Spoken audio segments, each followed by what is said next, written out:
이렇게 화장실로 제 목소리가 크지가 않기 때문에 제가 노력을 하겠습니다. 노력하는데 마이크가 필요한지 아닌지 모르겠어요. 뒤에 들리시나요? 들리세요? 다행이네요. 네, 다행이네요. 이제 제가 여자 화장실을 벌써 2번이나 들어갔습니다. 들어가서 보니까 소변기가 없어요. 그래서 나왔는데 지난번에 오늘도 또 들어갔어요. 느낌이 약간 다르죠? 지난주 그 잭 목사님의 설교 내용을 기억하시는지요? 학개서를 다루셨는데 그 중에 이제 2장 3절을 초점을 두며 설교했습니다. 너희 중에 남아있는 자 곧 이전 영광을 본 자가 누구냐? 이제 이것이 너희에게 어떻게 보이느냐? 이것이 너희 눈에 보잘것이 없지 아니하냐? 이전 영광을 본 분들이 그 불타기 전 모습을 본 분들이 더러 계신데 오히려 이 현 건물이 이제 더 좋다 하시는 분들도 계십니다. 근데 학개 2장 9절에 있는 말씀을 보면 이전에 나중 영광이 이전 영광보다 크리라 만군의 여호와의 말이니라 내가 이곳에 평강을 주리라 만군의 여호와의 말이니라. 근데 이 말씀은 예수님을 가리켜 말씀하셨는데 이 말씀처럼 인간의 눈으로 이 전을 평가하는 것보다 이 새로운 성전에서 이 말씀이 예언한 것처럼 예수님의 임재를 여기서 느끼시면서 경험하시면서 그런 우리 모두가 되기를 바랍니다.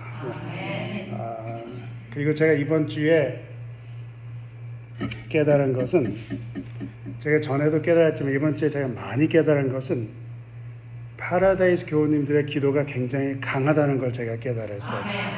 하나님께서 많이 들어주시는구나 제가 깨달았습니다. 우리 김 장로님도 나오시고 그죠? 다른 교우님들도 나오시고 그 다음에 또 다른 여러 성도님들의 우리의 기도의 제목을 들어주신 것 같습니다. 우리 하나님께 감사드립니다. 이렇게 강한 기도를 하시는 우리 교우님들에게 제가 또 부탁을 드립니다. 지속적으로 우리 파라다이스 한인 그룹을 위해서 그리고 파라다이스 교회 전체를 위해서 지속적으로 계속해서 기도해 주시기를 부탁드립니다. 기도하겠습니다. 아버지 하나님, 저희들 이 자리에서 모여서 주님의 말씀을 펼 때 아버지 하나님, 저희들 성전이 새로운 것처럼 저희 마음도 새롭게 해 주시고 정말 주님을 향한 그러한 시간이 되게 허락해 주시고 주님께서 우리에게 말씀해 주실 때 저희들이 주님의 말씀을 잘 받아들이는 시간이 되게 도와주시며 주님과 저희들이 같이 연합되는 시간이 되게 도와주시기를 예수님 이름으로 기도합니다. 시상이 뭔지 아시나요? 이게 시상이라는 건데 여기 화살표가 있죠. 시상이라는 건데 이제 다행히 이제 오늘 아침에 이제 의과 의사가 여기 있으면 어떻게 하는데 이 자리에 없습니다. 근데 시상이 뇌의 중앙에 위치되는데 이건 해부학적으로 대뇌 안쪽, 중뇌 바로 앞쪽 이렇게 동쪽에 이렇게 있다고 놓여 있으며 여러 개의 핵으로 이어져 있는데 간뇌 그러니까 그 뇌 사이의 대부분을 차지하는 주요 구조입니다. 그래서 이 시상이라는 거는 어떤 역할을 하냐면 정보가 그러니까 대뇌 피질에 정보가 전달되기 전에 정보를 정리해 처리하고 필터링한 중개 센터 역할을 하는 중요한 뇌 구조입니다. 그래서 시상의 주요 기능은 감각과 운동 신호를 전달하는 것이지만 또 의식, 수면, 기억, 각성에도 중요한 역할을 합니다. 그러니까 여기서 깨라 하면 깨고 여기서 자라 하면 자는 거예요. 무슨 말인지 아시겠죠? 그래서 이 시상이라는 것은 최근에 이 식물 인간들을 연구를 하는데 많은 조명을 지금 받고 있습니다. 그래서 차 사고나 어떤 뇌 손상을 입은 사람들이 소위 식물 인간들이 전에는 일반적으로 그런 사람들은 의식을 되찾을 가능성이 거의 없고 또 의식이 전혀 없다 생각을 하여 식물 인간이라고 표현을 했습니다. 근데 지난 20여 년 전부터 연구를 하면서 사람들이 식물 인간들이 의식이 있을 수 있다는 것을 발견합니다. 얼마나 의식이 있냐 하는 그 실험하려고 기계에 이렇게 연결을 해서 질문을 해요.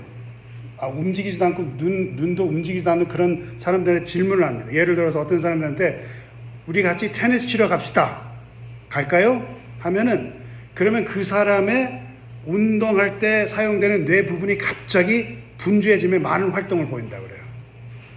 그러다가 이제 우리 그만 테니스 치고 집에 가서 쉬면서 음료수를 마십시다 하면은 그런 뇌 부분에서 활동을 갑자기 보인다고 그래요. 신기하죠? 겉으로는 전혀 반응이 없고 움직이지도 않고 눈으로 어떤 반응도 보이지 않는데 뇌의 활동에는 그런 지시를 따르고 있으며 반응을 한다는 것입니다. 그러면서 어쩌면 그런 사람들은 그들만의 세상을 지금 살고 있는 것이 아닌가 하는 추측도 있습니다. 어떻게 하면 이 사람들을 깨울까? 그들이 있는 자신만의 세상, 그들이 사는 세상보다 살고 있는 세상과 다른 세상이 있다는 것을 어떻게 알려줄 수 있을까? 즉, 어떻게 하면 잠에서 깨워줄 수 있을까 하는 거예요. 이 뇌가 다치게 될 때, 예를 들어서 차 사고가 나서 뇌가 그 두골 안에서 이렇게 흔들리며 이 중간에 있는 시상이 눌러지곤 아니면 압착되는 경우가 많이 있다고 합니다. 근데 아까 말씀드린 것처럼 시상은 되뇌 피질로 정보가 전달되기 전에 정보를 처리하고 필터링하고 그 다음에 의식, 수면, 기억, 각성에도 중요한 역할을 하기 때문에 그래서 연구자들이 이런 기능을 가진 시상에 영향을 주는 약이나 전기로 자극을 주면 어떤 반응을 할까 해서 그런 것들을 투입하기 시작했어요. 그렇게 하면 어떤 아주 소수 경우는 의식이 없던 사람들이 깨어난답니다. 아주 소수의 사람들이 깨어나는데 어떤 사람들은 자극을 줄 때마다 계속 짧게 한 10분 정도 깨어난대요. 근데 놀라운 거는 시간에 관념이 있다는 것을 발견했어요. 예를 들어 무의식 상태에 있을 동안 자기 동생이 임신해서 애를 낳았어요. 이제 자기에게 조카가 있다는 걸 자기가 안다는 것입니다. 또 어떤 사람들은 짧게 한 번 깨어났다가 다시는 반응을 하지 않고 그러나 다수 사람들은 처음부터 전혀 반응을 하지 않는다는 거예요. 그래서 과학자들에겐 바로 그것이 비밀입니다. 이 식물 인간들이 얼마나 깨닫고 있는가? 얼마나 의식이 있는가? 어떻게 하면 깨울 수 있는가? 한 번은 제가 늦게 일어났어요. 직장을 가야 할 준비 시간을 거의 다 지난 시간에 이제 그 시간까지 제가 자고 있었습니다. 근데 제가 어떤 꿈을 꾸었냐면 저는 꿈에서 어떻게 했어요? 준비를 하고 있었어요. 직장 가는 준비를 하고 있는 꿈을 꾸었습니다. 그런 꿈을 잠을 자면서 그런 꿈을 꾸고 있는데 꿈에서는 제가 일어나서 활동을 계속 하고 있는 이빨도 닦고 옷도 입고 그러는 겁니다. 그 순간 저만의 세상을 살아가고 있었던 거예요. 그럴 때 제 아내가 한마디를 딱 하면 제가 잠을 깨죠. 일 안 가? 이제 제가 이제 잠을 깨는데 바로 그게 수수께끼입니다. 자고 있는 저의 세상에서 혼자 살고 있는 저의 꿈을 깨트려 드려와 지금 너는 자고 있어 일어나 하는 것처럼 어떤 면에서 지금 의식이 없는 것이 아니라 의식은 있지만 혹시 그들만의 세상에 살고 있다면 어떻게 하면 그런 상황을 깨울 수 있을까? 이것이 풀리지 않은 과제, 아직 숨겨진 비밀인 것입니다. 성경이 우리에게 이런 말씀을 하십니다. 지금 삶이 우리가 의식하며 우리의 육체적 지능으로 사는 삶, 우리가 살아있다 생각하지만 실은 죽은 삶이다라고 성경은 우리에게 이야기해주고 있습니다. 에베소서 2장입니다. 긍휼에 풍성하신 하나님이 우리를 사랑하신 그 큰 사랑을 인하여 허물로 죽은 우리를 그리스도 예수와 함께 살리셨고, 지금 삶은 뭐라고요? 죽음의 삶이다. 그러면서 우리가 생명을 얻을 수 있는 것은 그리스도 예수와 함께하면 생명이 있다 하는 것입니다. 골로새서 3장입니다. 너희가 서로 거짓말을 말라. 옛사람과 그 행위를 벗어버리고 새 사람을 입었으니 이는 자기를 창조하신 자의 형상을 쫓아 지식에까지 새롭게 하심을 받는 자니라. 새로운 현실이 있는 것을 깨달아 하는 것입니다. 지식이 있는 데까지 새롭게 하심을 받아라. 이것이 하나님의 수수께끼입니다. 이것이 하나님이 풀어야 하는 과제, 이것이 하나님의 숨겨진 비밀인 것입니다. 지금 삶이 여기서 끝나는 것이 아니라, 너의 현실이 이것이 전부가 아니라 너는 다른 목적으로 창조되었고 다른 목적으로 생명이 주어졌다는 기별, 그 기별을 어떻게 전하나? 직장을 갈 사람이 준비하고 있다는 꿈을 꾸는 사람을 깨워야 하는 그 과제가 하나님에게 있다는 것입니다. 그 과제, 그 비밀을 어떻게 해결할 수 있나요? 골로새서 2장입니다. 이는 저희로 마음에, 글자가 뒤에서 다 보이나요? 위안을 받고 사랑 안에서 연합하여 원만한 이의 모든 부요에 이르러 하나님의 비밀인 그리스도를 깨닫게 하려 함이라. 그 안에 지혜와 지식의 모든 보화가 감추어 있느니라. 하나님 앞에 놓인 그 어려운 과제, 우리를 이 현실에서 다른 현실로 옮겨놓는 그 비장의 해결책, 하나님의 비밀이 무엇인가요? 그리스도. 그 안에서, 그분 안에 있는 지혜와 지식의 모든 보화가 감추어 있다는 것입니다. 왜 삶을 여러 해 살고 해보고 싶은 걸 어느 정도 하시고, 그죠? 삶의 여러 경험을 했지만 왜 아직도 우리 삶의 공허함을 느끼고 있냐 하면, 하나님의 비밀, 그리스도 그 안에서 지혜와 지식의 모든 보화가 감추어져 있기 때문에 그렇다는 것입니다. 우리 삶을 살았어도 아직도 그리스도를 모르면, 아직도 그리스도를 경험하지 못하고 그리스도와 그의 십자가의 비밀을 알지 못하면, 우리는 지금도 우리의 진정한 삶을 경험하지 못했기에 우리 삶이 아직도 모자란 삶을 살고 있다는 것을 성경은 우리에게 이야기해 주고 있는 것입니다. 그래서 하나님께서 어떻게 했어요? 그 잠에서 우리를 깨우시려고 하나님이 어떻게 하셨어요? 우리의 무의식 상태에서 우리가 자발적으로 깨어서 하나님에게 갈 수 없기에 우리의 무의식 상태에 그리스도 예수와 그의 십자가를 투입해 주셔서 우리의 삶이 진정한 우리의 삶이 아니라고 우리를 깨워 주시는 것입니다. 그래서 그런즉 누구든지 그리스도 안에 있으면 새로운 피조물이라. 이전 것은 지나갔으니 보라 새 것이 되었도다. 하나님의 비밀의 해결책은 예수 그리스도와 그 십자가를 통해 새 생명을 주셔서 우리를 새롭게 만드는 것이 하나님의 계획이라는 것을 우리에게 깨우쳐 주시는 것입니다. 그래서 아까 본 것처럼 이는 저희로 마음의 위안을 받고 사랑 안에서 연합하여 원만한 이의 모든 부요에 이르러 하나님의 비밀인 그리스도를 깨닫게 하려 함이라. 그 안에는 지혜와 지식의 모든 보화가 감추어 있느니라. 무의식적인 우리의 삶에 무의식적으로 살아가는 우리, 이것이 전부라고 생각하며 살아간 우리의 삶에 직접 삽입이 되셔서 직접 관여하셔서, 환영합니다. 관여하셔서 다른 길을 보여주시고 다른 삶을 보여주시기 위해서 성육신 하에서 순종하기를 십자가의 죽음까지 하셔서 우리를 일깨워 주시려고 하신다는 것을 성경은 우리에게 말씀해 주고 있는 것입니다. 그런데 이런 일깨움을 받은 자들이 이제는 어떻게 해야 하나요? 십자가의 희생에 관해서 우리가 들어보지 않은 사람들이 어디 있습니까? 우리가 다 아는 이야기죠. 이런 일깨움을 받은 자들이 이제는 어떻게 해야 합니까? 십자가의 희생, 우리가 다 인정하는 것입니다. 그러면 믿는다는 우리, 말씀을 듣고 우리가 어떻게 해야 하느냐 하는 질문이 우리 앞에 있는 것입니다.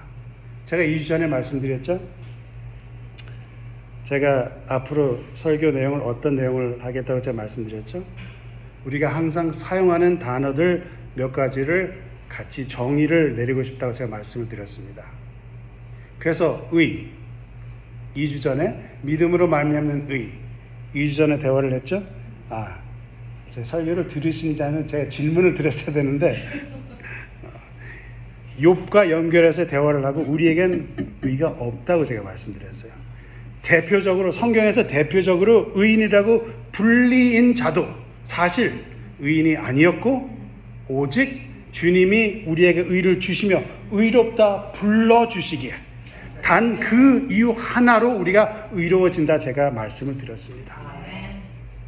오늘은 믿음에 대해서 대화를 하고 싶습니다. 믿음에 관해서 대화를 하면서 사울과 다윗, 즉 그리고 또 사울과 다윗의 후손에 대해서 제가 그 삶을 비교하고 싶습니다. 먼저 사울의 삶을 보겠습니다.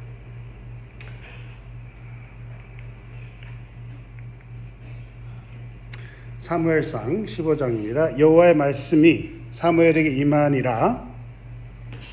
가라사대 내가 사울을 세워 왕 삼은 것을 후회하노니 그가 돌이켜서 나를 쫓지 아니하며 내 명령을 이루지 아니하였음이라 하신지라. 사무엘이 근심하여 온 밤을 여호와께 부르짖으니라. 잘 안 됩니다. 사무엘이 사울에게 이른즉 사울이 그에게 이르되 원컨대 당신은 여호와께 복을 받으소서 내가 여호와의 명령을 행하였느냐. 지금 이게 아말렉 족속을 가서 철하니까 지금 이 장면입니다. 그 후의 장면 14절 사무엘이 가로되 그러면 그러니까 이제 사울이 이러는 거예요. 내가 여호와의 명령을 행하였나이다 하니까 사무엘이 그러면 내 귀에 들려오는 이 양의 소리와 내게 들린 소의 소리는 어쩌미니까. 사울이 가로되 그것은 무리가 아말렉 사람에게 끌어온 것인데 백성이 당신의 하나님 여호와께 제사하려 하여 양과 소의 가장 좋은 것을 남기며 그 외의 것은 우리가 진멸하였나이다. 여기서 재미있는 표현이 나오죠. 당신의 하나님이라고 그래요. 그죠?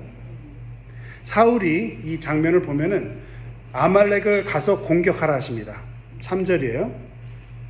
지금 가서 아말렉을 쳐서 그들의 모든 소유를 남기지 말고 진멸하되 남녀와 소와 젖 먹는 아이와 우양과 약대와 나귀를 죽이라 하셨나이다. 하나님께서 뭐라고 명령하세요? 가서 쳐. 공격을 하는데 모든 소유를 남기지 말고.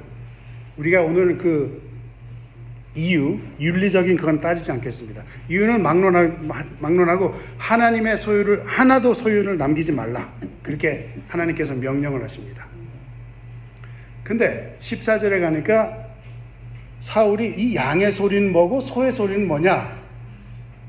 그러니까 15절에 사울이 변명을 하는 거예요. 15절에 사울이 변명을 하고 22절에 가서 사울이 치명적인 실수를 했다고 사무엘이 지적을 해줍니다.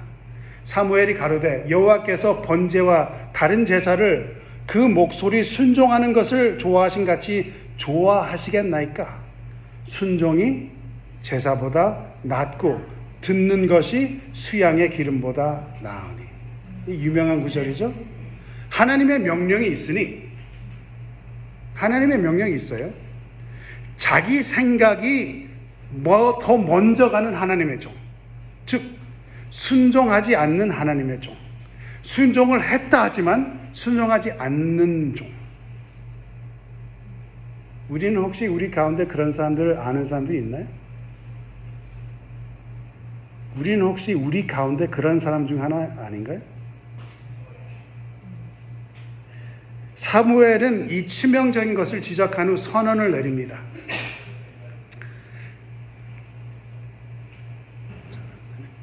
이는 거역하는 것은 사술의 죄와 같고 완고한 것은 사신 우상에게 절하는 죄와 같음이라. 왕이 여호와의 말씀을 버렸으므로 여호와께서도 왕을 버려 왕이 되지 못하게 하셨나이다. 여기 두 가지가 나옵니다. 거역하는 것, 완고한 것. 우리 성도님들 중에서 거역하는 것이나 완고한 것을 소유한 분들이 계신지 저는 궁금합니다. 제가 이 설교를 준비하면서 제 생각을 해보니까 저는 확실하게 둘 다 소유했더라고요. 사울이 이런 삶을 살았을 때 그의 죄 대가가 그 후손에게 어떤 결과를 주었는지 사울 가족의 비극을 생각해 봅니다. 사울이 전쟁터에서 죽을 때 어떤 일이 일어났어요? 그 가족에 어떤 일이 일어난지 혹시 기억하시나요? 아들들 셋이 죽습니다. 그렇죠? 근데 사울이 죽고 난 다음에 다윗이 왕이 되니까 기브온 사람들이 다윗에 와서 호소를 합니다. 사울을 복수해 달라고. 그러니까 다윗이 어떻게 하기를 원하냐? 그러니까 사위 자손 중 7 남자가 죽어야 된다 그렇게 해요. 그래서 사울 자손 7이 산에서 목매어서 죽어요. 첩에서 난 아들 2, 딸에서 난 아들 5. 한때 한 나라의 왕, 하나님의 백성의 왕족의 참 비참한 역사가 되는 것입니다. 다윗을 비교해 보겠습니다.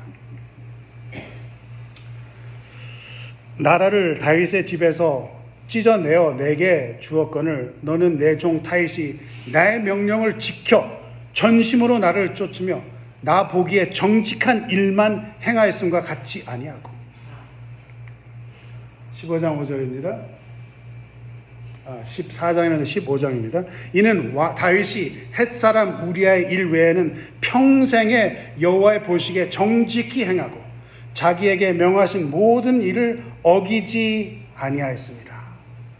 사울은 어떻게 했어요? 명령하신 것을 이행하지 않았다고 그러고 다윗은 명령하신 것을 모든 일을 어기지 아니하였다고 그렇게 이야기를 했는데 평생에 여호와의 보시기에 하나만 빼놓고. 이건 제 개인적인 생각입니다. 근거가 없는 이야기이기 때문에 그렇게 들어주시기 바랍니다. 제가 이 다윗은 다른 어떤 욕망이 있는 사람이 아니라고 생각해요. 하나님을 사랑하면서 하나님에 대한 열정이 굉장히 넘치는 사람이었다고 생각합니다. 그래서 하나님께서 하나님을 사랑하고 정말 하나님에 충성했기 때문에 명령하신 대로 순종한 사람이었어요. 근데 우리 모두에게 약점이 있잖아요. 다윗은 제가 보니까 여자에게 좀 약했던 것 같아요. 왜 웃으시는지. 현명한 여자를 보니까 어땠어요? 탐이 났어요. 그죠? 나발의 부인을 보니까 현명했거든요. 그러니까 나하고 결혼할래 하니까 자기 여자를 하고. 그러니까 그 본처가 그걸 보니까 어땠어요? 굉장히 노여워했습니다. 아름다운 여자를 보면 참지를 못해가지고 어떻게 했어요? 남편까지 죽이기까지 하는. 치명적입니다. 굉장히 치명적이죠.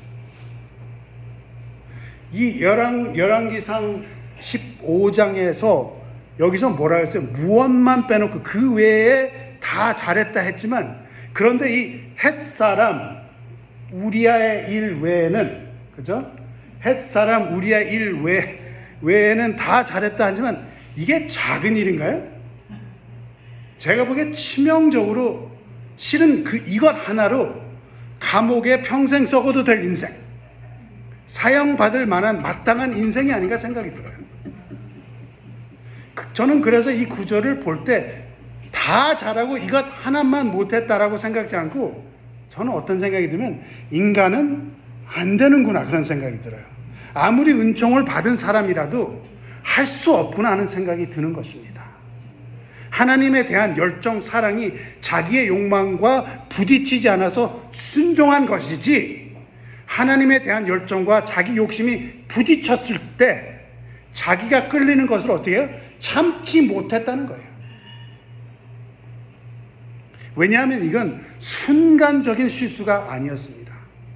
오랜 시간을 거쳐서 일어난 일입니다. 고의적인 일이라는 거예요. 순간순간마다 다윗은 그 단계를 갈 때마다 고의적으로 그 일을 범했다는 것이에요.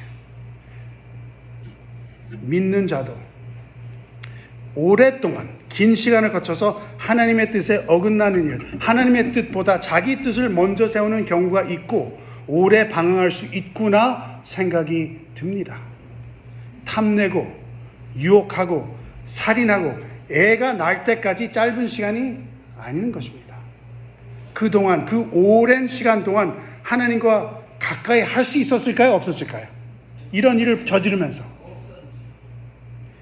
그럼 과연 다윗이 정말 사울보다 더 좋은 인간이었을까요?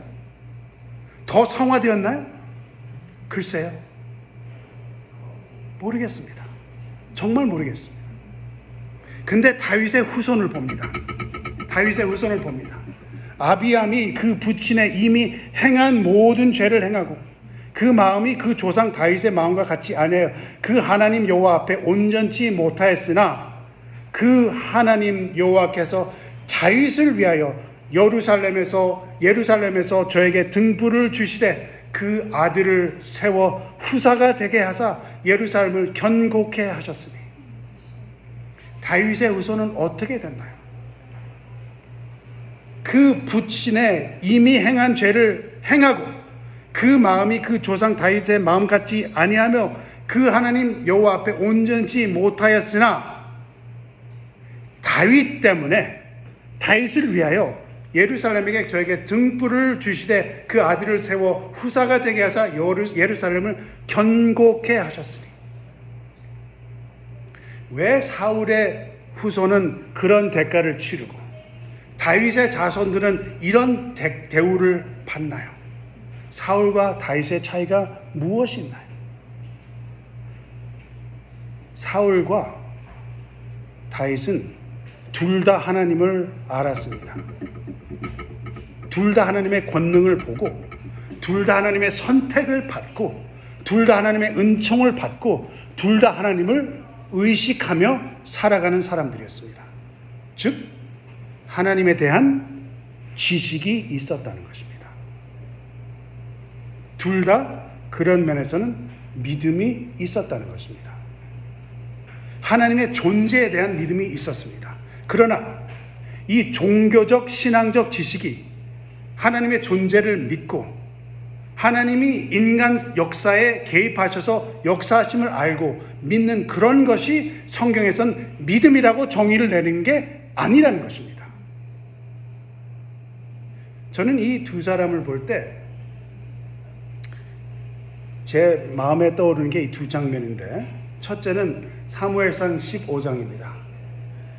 이에 사무엘이 라마로 가고 사울은 사울 기브아 본집으로 올라가니라. 내가 여호와의 말씀을 버렸으므로 여호와께서 너를 버려 왕이 될 수 없다 한 장면 후에 이런 말씀이 나오는데, 34절에 보면 뭐예요? 라마에 가고 사울은 기브아에 갔는데 35절에 뭐라고 했어요? 사울이 죽는 날까지 사울을 다시 가서 보지 아니하였으니 이는 그가 사울을 위해 슬퍼하며 여호와께서 사울로 이스라엘 왕 삼으신 것을 후회하셨더라. 큰 과오를 범한 후 사무엘을 통해 하나님의 꾸짖음을 받은 후 사울은 하나님의 기별자와 헤어지며 다시는 만나지 않는다는 것입니다. 헤어지면서 길이 갈라지면서 다시는 서로 보지를 않는 것입니다. 어떤 면으로는 상징적으로 다시는 하나님과 교통이 없는 것처럼 볼 수 있다는 것입니다. 다윗도 하나님의 기별자를 통해 꾸짖음을 받습니다. 기억하시죠? 그리고 하나님이 다윗의 죄 때문에 그 낳은 아이를 치시니 그 아이가 심히 알았다 했습니다. 그 꾸짖음을 내리고 나단도 어떻게 하나요? 나단도 사무엘상 12장 15장을 사무엘하 12장 15절을 보면은 나단도 어떻게 하냐면 사무엘처럼 자기 집으로 돌아갑니다. 여기서 집으로 돌아가는 장면이 나와요. 어쩌면 다윗도 여기서 상징적으로 길을 갈라갈 수 있는 그런 시간일 수도 있다 생각이 듭니다. 그러나 다윗은 어떻게 합니까? 다윗은 자기 집으로 가지 않고 어떻게 해요? 하나님과 갈라져서 멀리하는 것이 아니라 오히려 하나님께 간구하며 금식하여 밤새도록 땅에 엎드렸다 합니다. 그리고 그의 죄 결과로 그 아이가 죽은 후에 어디로 갑니까? 여호와의 전에 들어가서 경배하고 나옵니다. 다윗은 헤어지면서 갈라서는 것이 아니라 오히려 하나님에게 더욱 나갔다는 것입니다. 그리고 그 일 외에는 하나님이 지시하신 모든 것을 했다고 성경은 우리에게 이야기해주고 있습니다. 제가 여러분들에게 이 질문을 드리겠습니다. 여러분들이 아시는 지식으로, 여러분들이 아시는 하나님으로서 사울이 더 이상 왕을 못하게 하는 것은 맞았을까요? 왜냐하면 그 다음 장에 보면 이새의 아들 다윗에게 인치시니까 사울에게서 왕을 뺏어가는 것은 하나님께서 하셨을 거라고 생각해요. 근데 왕을 더 이상 못하게 했지만 그때 사울이 하나님께 더욱 나갔다면 하나님께서 그의 영혼을 받아주시지 않았을까요? 사울과 다윗은 둘 다 하나님을 경험한 사람들입니다. 하나님을 경험을 느끼고 권능을 느끼며 경험하고 하나님의 은총을 몸소 받은 자들입니다. 하나님에 대해서 알고 하나님의 임재를 경험하고 하나님의 은총을 받은 것처럼, 근데 그것만이 믿음이 아니라는 것입니다. 여러분들이 믿음 생활을 하면서 기도의 응답을 받았다 해서 그것이 믿음이 아니라는 것입니다. 설교를 듣고 감화를 받았다 해서 그것이 믿음이 아니라는 것입니다. 여러분들이 일어나서 기도하셔서 그거 믿음이 아니라는 것입니다. 믿음은 순종이라는 것입니다. 하나는 순종하고 다른 하나는 순종하지 않았다는 것입니다. 성경에서는 믿음이라는 것을 순종이 따르는 것을 믿음이라고 합니다. 사무엘이 가로되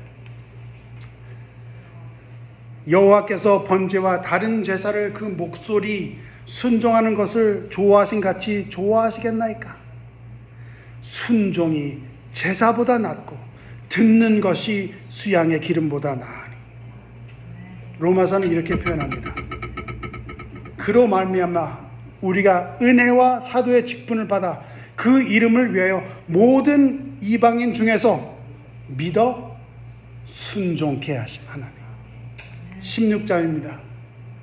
1장에서 그렇고 16장 1장 처음에서 주제를 삼고 16장에서 매듭을 잡는 것입니다. 25절 나의 복음과 예수 그리스도를 전파함은 영세전부터 감추었다가 이제는 나타나신 바 되었으며 영원하신 하나님의 명을 쫓아 선지자들의 글로 말미암아 모든 민족으로 믿어 순종케 하시려고 알게 하신 바 그 비밀의 계시를 쫓아낸 것이니 이 복음으로 너희를 능히 견고케 하실 지혜로우신 하나님께 예수 그리스도를 말미암아 영광이 세세토록 있을지어다. 아멘. 아멘.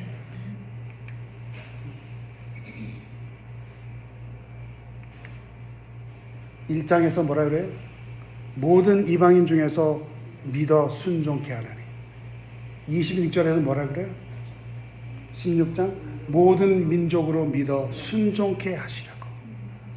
믿음에는 무엇이 있어야 하나요? 순종이 따라야 한다는 것입니다. 즉 믿는다는 것은 순종한다는 것입니다. 우리가 하나님이 계시고 인정하고 그의 은총을 누리며 그의 인도를 받을 수 있으나 그것보다 순종을 해야 한다는 것입니다. 하나님이 지시하신 대로 무엇이든지 지키시면 다 하는 그런 순종.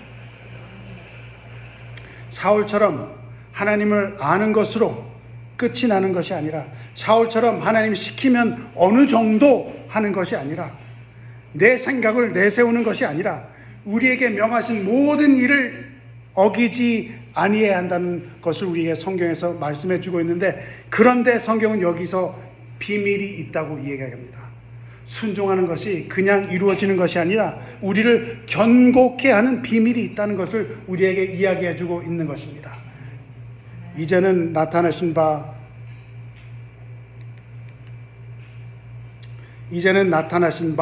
되었으며 영원하신 하나님의 명을 쫓아 선지자의 글로 말미암아 모든 민족으로 믿어 순종케 하시려고 알게 하신 바, 그 비밀의 계시를 쫓아낸 것이니 이 복음으로.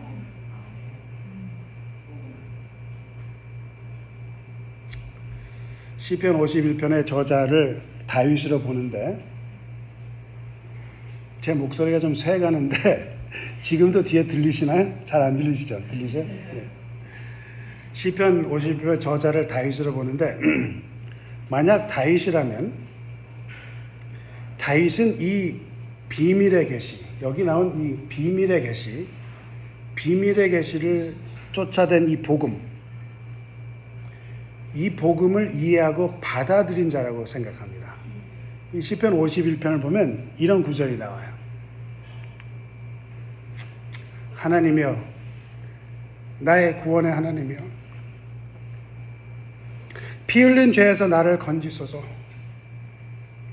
내 여가 주의 의를 높이 노래하리이다. 다윗은 이런 것을 이야기하는 거예요. 자기의 죄가 자기 앞에, 그의 앞에 항상 있다는 겁니다. 너무나 큰 죄라는 겁니다. 그래서 하나님을 볼 때 하나님이 그를 쫓아내실 것 같고 하나님의 성신에서 거두실 것 같다는 그런 느낌을 받는 것입니다. 그래서 간절히 애원하는 것입니다. 간절히 애원해요. 그래서 여기 14절에서 하나님이여, 나의 구원이신 하나님이여, 피 흘린 죄에서 라고 애원을 합니다. 복음의 비밀이 이것입니다. 어린 양의 희생이 필요한 우리, 십자가의 희생이 필요한 우리, 하나님의 아들이 흘린 피로서만이 우리의 죄짐을 용서받을 수 있고, 그것을 다윗은 깨달았다는 것입니다.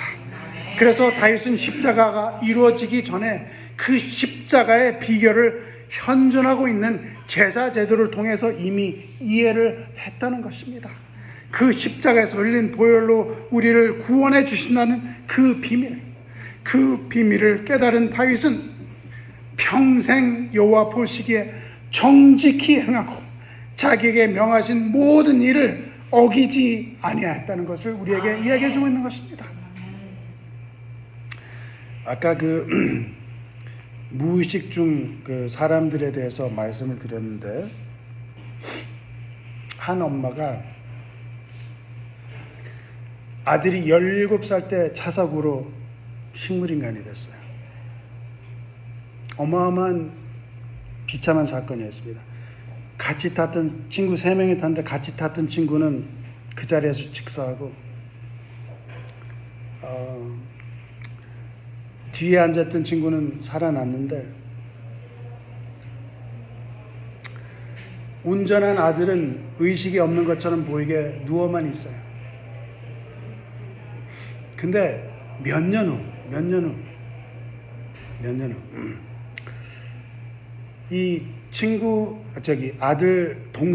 사고 난 아들 동생이 와서 농담을 해요. 그냥 살아있는 거죠. 땡큐.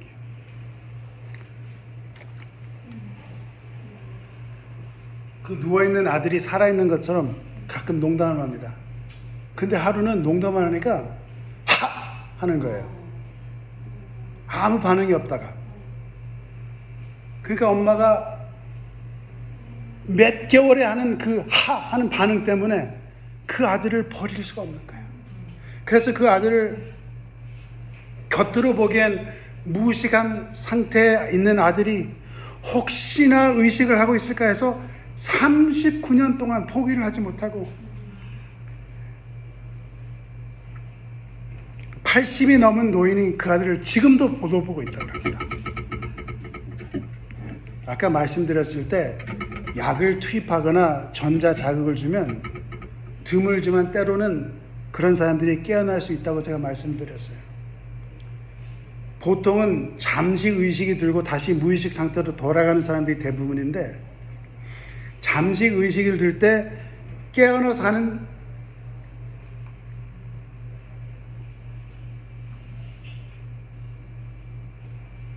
첫 마디가 보통 이런 말 한답니다. 엄마 사랑해. 엄마 사랑해.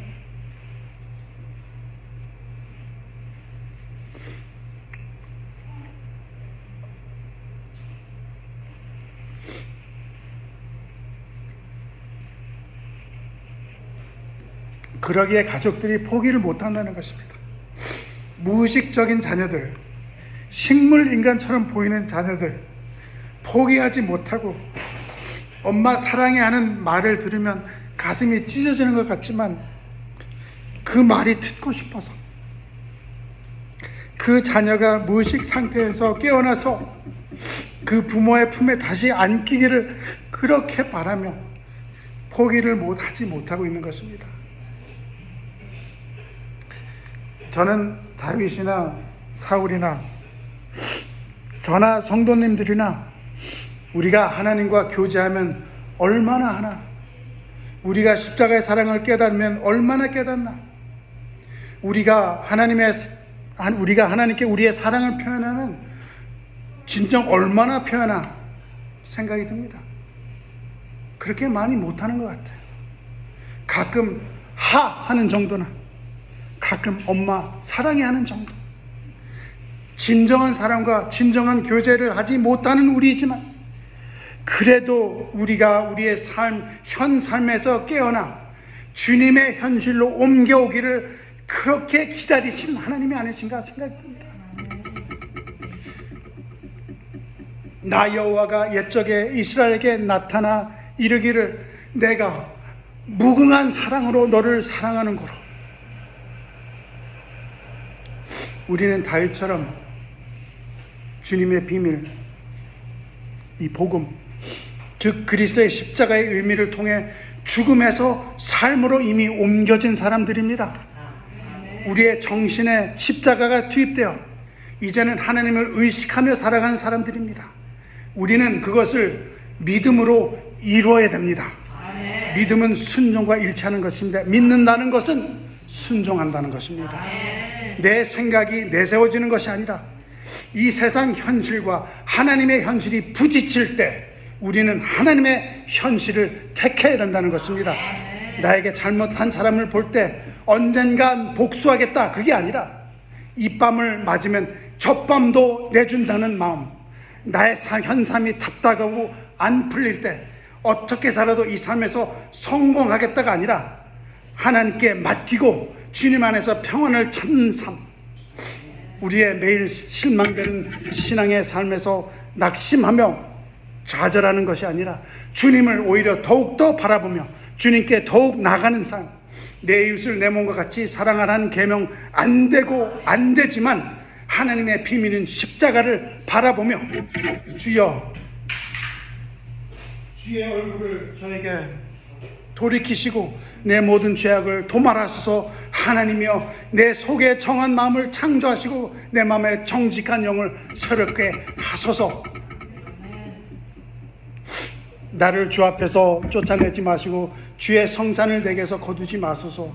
주의 구원의 즐거움과 내게 회복시키고 자원하는 심령을 주사 나를 붙드소서 하며 매일 기도하는 삶, 이런 순종의 믿음의 삶이 하나님의 마음에 든 사람의 삶, 하나님의 명하신 모든 것을 어기지 않는 사람의 삶, 그런 삶이 우리 삶이 되어야 되지 않나 생각이 듭니다. 하나님은 하나님의 비밀, 그리스도의 십자가로 우리를 일깨워 주셨습니다. 하나님의 비밀은 그리스도를 깨달으시고 그 안에 감추어진 지혜와 지식의 모든 보화를 받으시며 주님의 구원을 믿으시고 그 믿음에 따라서 순종하시는 삶을 사시기를 간절히 바랍니다. 아멘.